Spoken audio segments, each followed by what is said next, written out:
हमारे साथ में senior advocate doctor AP Singh हैं।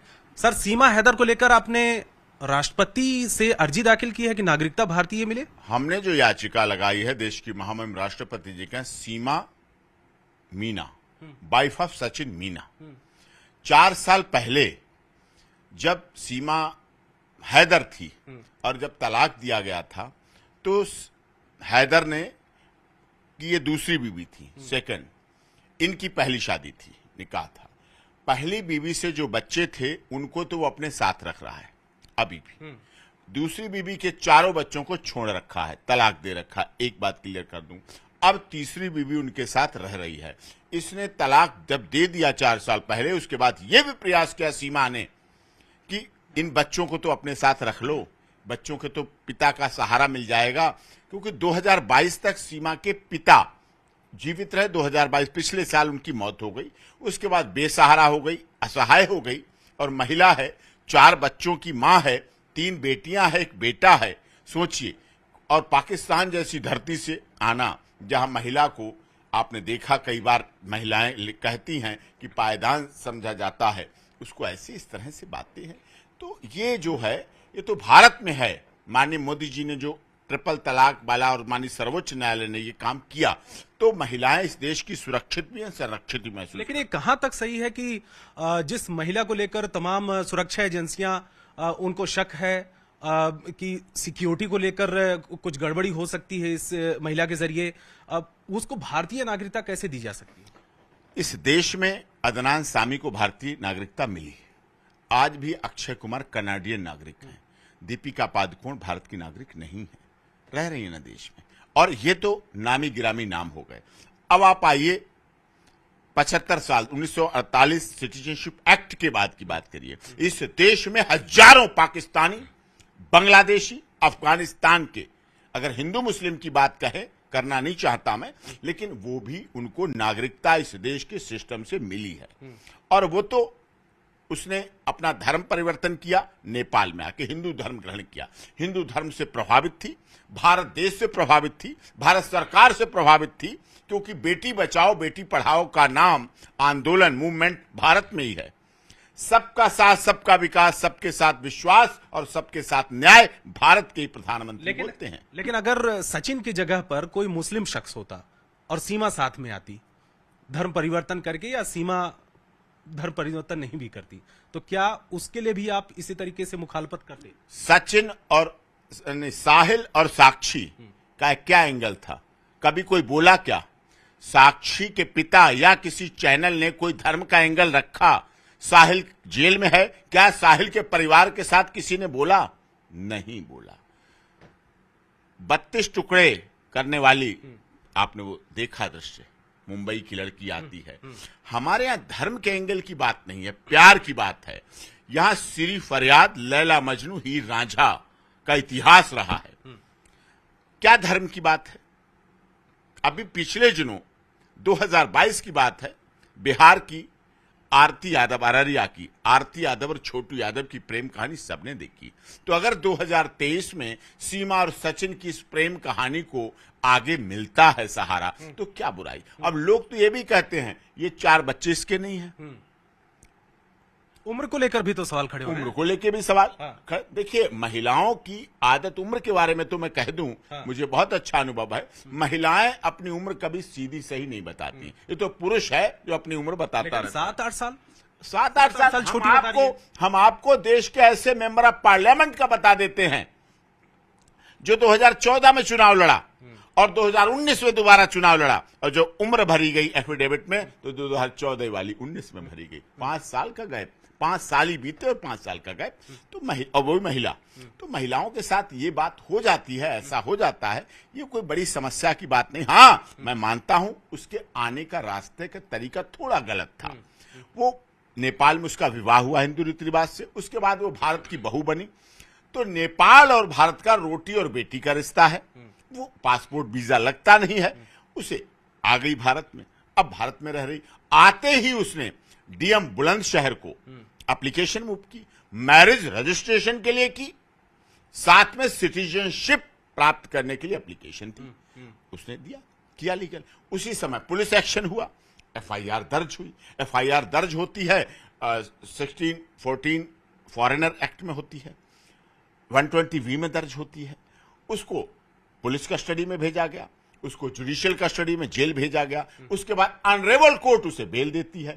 केवल सीमा को नहीं, सचिन को भी बेल देती है। लेकिन आप मानते उसके नहीं, ससुर को भी बेल देती है। आप नहीं मानते कि इस तरीके से ट्रेंड बन जाएगा कि कोई भी पाकिस्तानी आएगा और इसके बाद चला आएगा? ट्रेंड तो साहब 75 साल आजादी के हो गए। क्या पाकिस्तान से गोलियां नहीं आती? क्या पाकिस्तान से आतंकवादी नहीं आते? क्या पाकिस्तान से स्मैक, गांजा, चरस, अफीम नहीं आती है? क्या पाकिस्तान से नकली करेंसी नहीं आती है? बताएं, आप मना करें। क्या पाकिस्तान से कांधार लेकिन कांड के उसमें समय कार्रवाई तो होती है सरकार की तरफ से। कार्रवाई होती है। हाँ। अब बताता हूं, पाकिस्तान से आए हुए आतंकवादी कंधार कांड हुआ था। IC 813 से मैं नेपाल से आया था, वही विमान काबुल के लिए चला था, हाईजैक हुआ। इस देश की सबसे सुरक्षित जेल जहां आतंकवादी बंद थे, उन आतंकवादियों को छुड़ाया गया, छुड़ा के कांधार में ले जाके छोड़ा गया, और वही आतंकवादी आपके लिए नासूर बने 26/11 और संसद हमले के मास्टरमाइंड। अच्छा, ये बताइए कि इस पर आप बोलिए, आप लोगों ने उनके परिवार का कभी इंटरव्यू करने का सोचा? इस देश के गृह मंत्री मुफ्ती मोहम्मद सईद, उनकी बेटी रूबिया का पढ़ होता है। आतंकवादी छोड़े जाते हैं। आज आपको ये आतंकवादी दिख रही है? एक चीज बताइए, आज आपको ये साजिश करता दिख रही है? एक चीज बताइए कि पाकिस्तान से धमकियां आई, वहां पर मंदिरों के खिलाफ वहां पे तोड़फोड़ हुई, तमाम तरीके से चेतावनी दी जा रही है। इस प्रकरण के बाद क्या चाहते हैं कि वहां पर तमाम जो हिंदू हैं उनके खिलाफ कार्रवाई हो? अब मुझे आप देखिए, आप तो वरिष्ठ पत्रकार हैं, ग्राउंड जीरो पर रिपोर्टिंग करते हैं। क्या 75 साल में पाकिस्तान ने कोई मंदिर बना के आपको दिया है? मंदिर 75 साल में तोड़े गए हैं। क्या पाकिस्तान में किसी हिंदू महिला का विवाह करा के उन्होंने हिंदू के साथ किया है? धर्म परिवर्तन होता है, लड़कियों के साथ अपमान और प्रताड़ना होती है, और मंदिरों को तोड़ा जाता है 75 साल की आजादी में। ये काम वो नहीं कर सकते, ये काम भारत कर सकता है। यहां तक कि जो हिंदू शरणार्थी हैं पाकिस्तान से दिल्ली में आकर बसे हुए हैं, वो भी नहीं चाहते कि सीमा हैदर यहां पर रहे। वो क्यों नहीं चाहते? जो नागरिकता हजारों लोगों को मिल गई, मैंने अपनी पिटीशन में लिखा है, हजारों लोगों को जो भारत की नागरिकता मिली है, जो पाकिस्तान, बांग्लादेश और अफगानिस्तान से तक आए हैं और मुस्लिम धर्म के हैं, उनको भी नागरिकता मिली है। तो फिर जब उनको मिल सकती है तो उसको भी मिल सकती है। वो तो महिला है, उसके साथ तो 3 से 6 साल तक की बच्चियां, 3 बच्चियां और 1 बच्चा है। लेकिन आप सवाल उठाते हैं उसके साड़ी पहनने पर, बिंदी लगाने पर, तुलसी की पूजा करने पर, हिंदी बोलने पर। हिंदी तो दुनिया की भाषा है। बातचीत का लहजा और तरीका जो है, वो लगता है कि वो पाकिस्तानी नहीं है, जैसे पूरी तरीके से ट्रेन किया गया है। इतने भर के, मेरी पिटीशन में 10 पेज भर के डॉक्यूमेंट हैं। सब डॉक्यूमेंट ATS को दे दिए, वेरिफिकेशन करिए। और मैंने तो अपनी पिटीशन में यहां तक लिखा है, आप CBI से जांच कराइए, आप NIA से जांच कराइए, आप रॉ से जांच कराइए, आप पाकिस्तान के दूतावास में अपने दूतावास का उसके प्रयोग करके जांच कराइए, आप नेपाल के दूतावास से अपनी जांच कराइए, दुबई के दूतावास से जांच कराइए। और इतना नहीं, आप सीमा का पॉलीग्राफी टेस्ट कराइए, ब्रेन मैपिंग टेस्ट कराइए, लाई डिटेक्टर टेस्ट कराइए, और उसके बच्चों के लिए कहा जाता है, बच्चे उसके नहीं, आप बच्चों का भी DNA कराइए। अगर ये सब कुछ सही निकले तो आप उसको इस देश की बहू मान लेना। अगर इनमें से गलत निकलता है, आप उसको जेल में रखो, सजा दो, जितनी अधिक से अधिक दंड दे सकते हो वो करिए, आप विश्वास रखिए। लेकिन एक चीज बताइए सिंह साहब, कि जिस महिला को लेकर अभी तमाम एजेंसियां जांच कर रही हैं, उस महिला को पहले ही भारतीय नागरिकता कैसे मिल सकती है? आपने अर्जी भी दे दी। मैंने संरक्षण मांगा है। उसने कहा देश की महान देश भारत है और यहां जियो और जीने दो का सिद्धांत चलता है। ये पाकिस्तान में नहीं चलता है। यहीं बेटी बचाओ बेटी पढ़ाओ का अभियान चलता है हमारे देश की। उसने पता कितनी बड़ी बात कही कि मैंने कहा हिंदू धर्म क्यों तूने ग्रहण किया? कि आपके धर्म में जब भी पूजा पाठ हवन होता है और उसके बाद जब समाप्ति होती है तो क्या नारा देते हैं?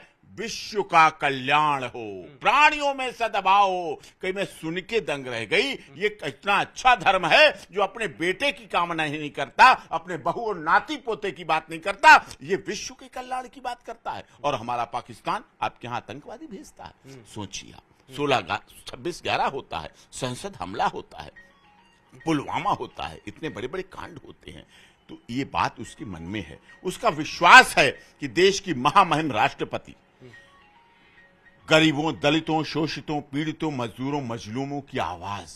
आपने अर्जी में क्या कहा है? यही सब कुछ लिखा है, बहुत लंबी चौड़ी अर्जी है। लेकिन खास बात क्या है, क्या उसका आधार क्या है? कि उसको नागरिकता दिलाने के लिए जो प्रयास कर रही है उसमें मदद की जाए, जांच और अधिक ऊंची एजेंसियों से की जाए, और जो उस पर आतंकवादी और आईएसआई का स्टिग्मा लगता है वो खत्म किया जाए, जांच हो, निर्दोष हो तो उसको माना जाए, दोषी है तो बड़ा से बड़ा दंड। अगर सीमा हैदर जांच एजेंसियों के रडार पे तो है, अगर दोषी पाई जाती है किसी तरीके से, सजा देना, आप बेल पर है, भागी नहीं है।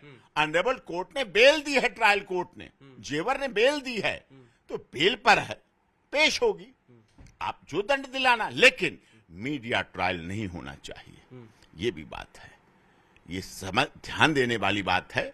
इस देश में महिलाओं का सम्मान, वो कहती है हमारे आपके देश में तो सीता, सावित्री, गार्गी, अब आला, अनुसुईया, रजिया सुल्ताना, झांसी की रानी लक्ष्मीबाई और पद्मावती और हाडा रानी का बात की जाती है। हमारे यहाँ तो इतनी आजादी नहीं है। मैंने कहा हमारे देश की तो बात अलग है।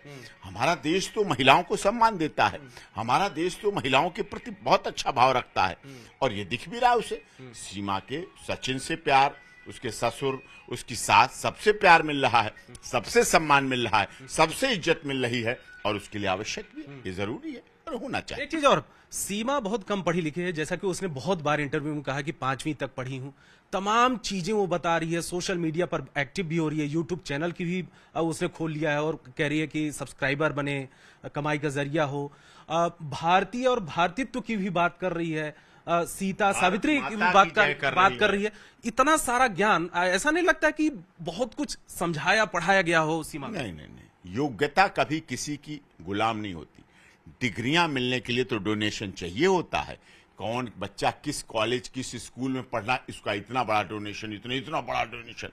डिग्रियां लेने के लिए तो डोनेशन और फीस देखी जाती है, योग्यता के लिए कभी ये जरूरी नहीं। योग्य मधुबाला, बैजंती माला, नरगिस दत्त और जो स्वर सामग्री रही हैं हमारी गीत, लता मंगेशकर जी, क्या उनकी योग्यता थी, उनकी कला उनकी योग्यता थी। उन्होंने डिग्रियां नहीं ली, वो यूनिवर्सिटी की छात्र छात्राएं नहीं रही, उनकी कला उनकी योग्यता थी। हमारे देश में ऐसे कितने सांसद, विधायक राजनीति में हुए। फूलन देवी की क्या योग्यता थी बताइए, अंगूठा छाप। और उसने कहा मैं देश की संसद में जब बैठ सकती हूं, अगर मैं साइन करना जानती होती तो पता नहीं गृह मंत्री भी बन जाती। सोचिए आप, देश की बड़ी पंचायतों की माननीय सदस्य रहे हैं। योग्यता को आप डिग्रियों से नहीं आंक सकते, योग्यता को आप इस मामले से नहीं आ सकते। हाँ, उसने प्यार किया है, उसने विश्वास किया है, उसके साथ भरोसे का खून नहीं होना चाहिए। उसको आगे भी इस बात का ध्यान रखना लोगों को पड़ेगा, जो उसको बना देते हैं आतंकवादी, उसको बना देते हैं आईएसआई का सदस्य। आप रॉ से जांच कराइए, एनआईए से जांच कराइए, जितना अधिक आप कर सकते हैं सब कीजिए, कोई मना नहीं कर रहा है। मैं कह रहा हूं लाई डिटेक्टर टेस्ट कराओ, ब्रेन मैपिंग कराओ, पॉलीग्राफी कराओ, अच्छे से अच्छे सीएफएसएल डायरेक्टर बैठा लो, आप पूरी टीम बैठा लो। वो लोग एक डायरेक्टर होते हैं, 5 सीएफएसएल की जो यूनिट होती है उनको बुलाओ, लैब, सीएफएसएल लैब बुलाओ। आपने सीमा को समझाया है, और सीमा ने क्या कहा है? सिर्फ उसने यही कहा, भैया हमें देश के महामहिम राष्ट्रपति पर भरोसा। मैंने कहा तुम्हारी याचिका लगेगी। उसने कहा कि हमें देश की भारत माता पर विश्वास है, गंगा पर विश्वास है, तुलसी माता की पूजा करती है, यहाँ की धार्मिक रीति रिवाज को मानती है। लोगों को इसमें बुरा लगता है, लोगों को हजम नहीं होती है, वो साड़ी अच्छी क्यों पहनती है।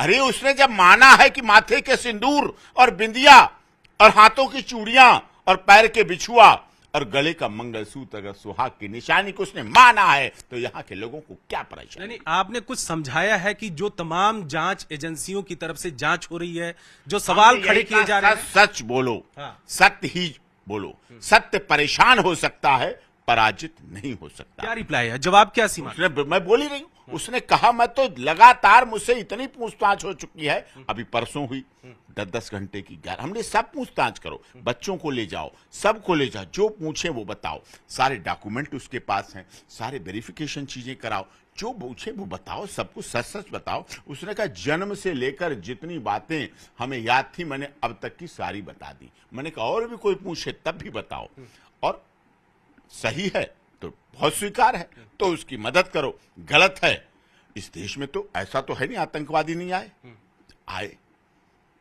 लेकिन अगर वो आतंकवादी है तो सामने तो लाइए आप। आपको लगता है वो निर्दोष है, इनोसेंट है? मुझे लगता है। क्यों ऐसा? आतंकवाद करने आएगी, आईएसआई की सदस्य आएगी, अपने पेट से जन्म किए हुए 4-4 बच्चों को नहीं लाएगी, 3, 4, 5, 6 साल के बच्चों को, दुधमुहे बच्चों को नहीं लाएगी, अपने सारे कागज लेके नहीं आएगी, अपना सब कुछ सौंप नहीं देगी एटीएस को, सदस्यता के लिए अप्लाई नहीं करेगी, नागरिकता के लिए, मैरिज के लिए, रजिस्ट्रेशन के लिए बुलंदशहर कोर्ट नहीं जाएगी। अरे साहब अब इतना भी मत करो।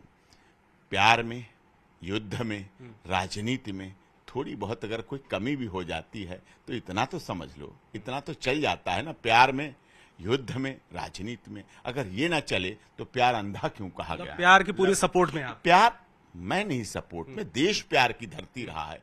अब क्या मैंने लैला मजनू, सीरी फरियाद और हीर रांझा को देखा नहीं, इसको भी छोड़ दें? अरे साहब ये मिसाल बनेगी, इसमें लिखा जाएगा, आपका भी लिखा जाएगा, चैनल भी लिखा जाएगा, आपकी वरिष्ठता के आधार पर भी लिखा जाएगा कि आपने भी उसमें अपनी हिस्सेदारी को निभाया, अपने काम को किया, और सब कुछ होना चाहिए। और माननीय देश के महामहिम राष्ट्रपति जी सबकी है, सबका अधिकार है, सबके लिए काम करती हैं, तो सबके लिए होना चाहिए। सबका साथ सबका विकास, उसमें ये तो लिखा ही नहीं है बेटी का विकास नहीं, 3, 4, 5 साल के बच्चों का विकास नहीं, सबका साथ सबका विकास, सबका विश्वास, सबके साथ न्याय। उसमें तो लिखा ही नहीं हिंदू मुस्लिम का विकास, हिंदू का विकास नहीं। मोदी जी तो पूरी दुनिया के लिए काम करते हैं। One earth, one family, one future किसने कहा? ये वसुधैव कुटुंबकम का नारा देने वाला ही कह सकता है, जिसने आज से बरसों पहले वसुधैव कुटुंबकम का नारा दे दिया और आज फिर दुनिया को 2023 में दिखा दिया कि G20 सम्मेलन की क्षमता अगर देश का प्रधानमंत्री मोदी रखता है तो वन अर्थ, वन फैमिली और वन फ्यूचर की संकल्पना भी रखता है।